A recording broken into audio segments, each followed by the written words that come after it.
નમસ્કાર, ન્યૂ ભારત ન્યૂઝમાં આપનું સ્વાગત છે। ટોપ 25 ન્યૂઝ સાથે હું છું પલક। નીટની પરીક્ષાના 3 દિવસ પહેલા વિદ્યાર્થીનો અપઘાત। અમદાવાદના ફ્લેટના 6થા માળેથી બેડરૂમની બાલ્કનીની નેટ તોડી લગાવી છલાંગ। અસહ્ય ઉકળાટ અને બફારા બાદ મેઘરાજાની એન્ટ્રી। ગુજરાતના 62 તાલુકામાં સાર્વજનિક વરસાદ નોંધાયો। સોના અને ચાંદીમાં મોટો કડાકો। અચાનક 9000 રૂપિયા સસ્તી થઈ ચાંદી। સોનું પણ તૂટ્યું। 24 કેરેટ સોનાના ભાવમાં પણ જોવા મળ્યો ઘટાડો। વડોદરાના મ્યુનિસિપલ કોર્પોરેશનની કચેરી ખાતે 12મા આંતરરાષ્ટ્રીય યોગ દિવસની ઉજવણીના આયોજન અંગે યોજાઈ બેઠક। અમદાવાદના દરિયાપુરમાં રથયાત્રા રૂટ ઉપર આવેલા ધારાસભ્ય કૌશિક જૈનના જર્જરિત જૂના કાર્યાલયને એએમસીએ સુરક્ષાના ભાગરૂપે નોટિસ આપી।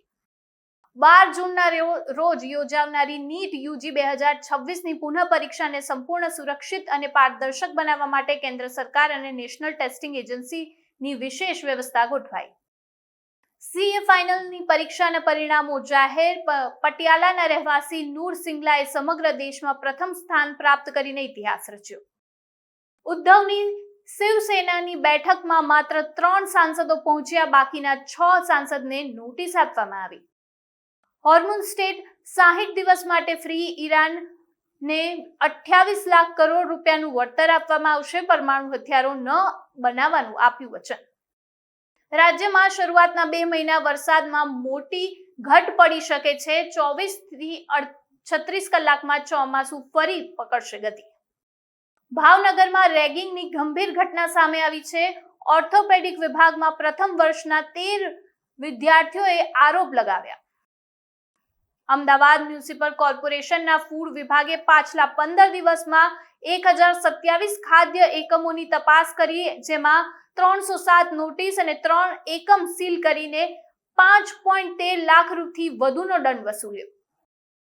રથયાત્રામાં ગજરાજ બેકાબુ ન થાય તે માટે ચાલુ વર્ષે આગામી રથયાત્રામાં નવી ટેકનોલોજીનો સહારો લેવાશે। ગરમીને કારણે ખેડૂતોના પાકની સુકવવાની ભીતિ। પાણી અને વીજળી માટે મુખ્યમંત્રીને રજૂઆત કરશે। ભીષણ ગરમી અને વરસાદથી બચવા આઈપીએલમાં ધમખર ફેરફાર કરવાની તૈયારીમાં બીસીસીનો માસ્ટર પ્લાન તૈયાર। વૈશ્વિક બજારમાં ક્રૂડ ઓઇલની કિંમતમાં ઘટાડો થવા છતાં દેશમાં સામાન્ય જનતાને પેટ્રોલ અને ડીઝલના ભાવમાં કોઈ રાહત ન મળવાની આશા। પેપર લીકને રોકવા માટે વાયુસેના ખડે પગે 4 દિવસમાં ભરી 200 થી વધુ ઉડાન। ભારતના એક નિર્ણયથી નેપાળની ચા ફેક્ટરીઓ ઠપ। હવે પાકિસ્તાન બાંગ્લાદેશથી આશા। યુક્રેનનો રશિયા પર હુમલો। 500 થી વધુ ડ્રોનથી કર્યો હુમલો। મોસ્કોની ઓઇલ રિફાઇનરી ભડકે બળી। એએમસીના થાંભલાને જ ધાબામાં ચણી લીધો। સરદારનગરમાં કોર્પોરેટરની ઓફિસ સામે જ ગેરકાયદેસર બાંધકામ। એસ્ટેટ વિભાગની ઘોર નિંદ્રામાં। ભારતના કેન્દ્રીય ગૃહમંત્રી અમિત શાહ અને અમેરિકાના રાજદૂત સર્જિયો ગોર વચ્ચે એક મહત્વપૂર્ણ બેઠક મળી।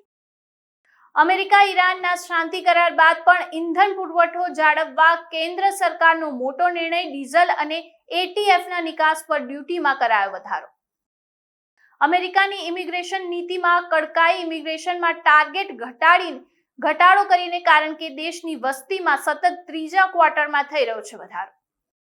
ટ્રમ્પને મોટો ઝટકો। ખાસ ગણાતા ક્વિંગ વોશે કરી નાખ્યો મોટો ખેલ। અમેરિકામાં મુશ્કેલી વધવાના સંકેતો। ટાટા મોટર્સની ગાડીઓ 1 જુલાઈથી મોંઘી થશે। કોમર્શિયલ વાહનોના ભાવમાં 2.5% સુધીનો વધારો જોવા મળશે। ટોપ 25 ન્યૂઝમાં હાલ બસ આટલું જ। વધુ સમાચાર માટે જોતા રહો ન્યૂ ભારત ન્યૂઝ। નમસ્કાર।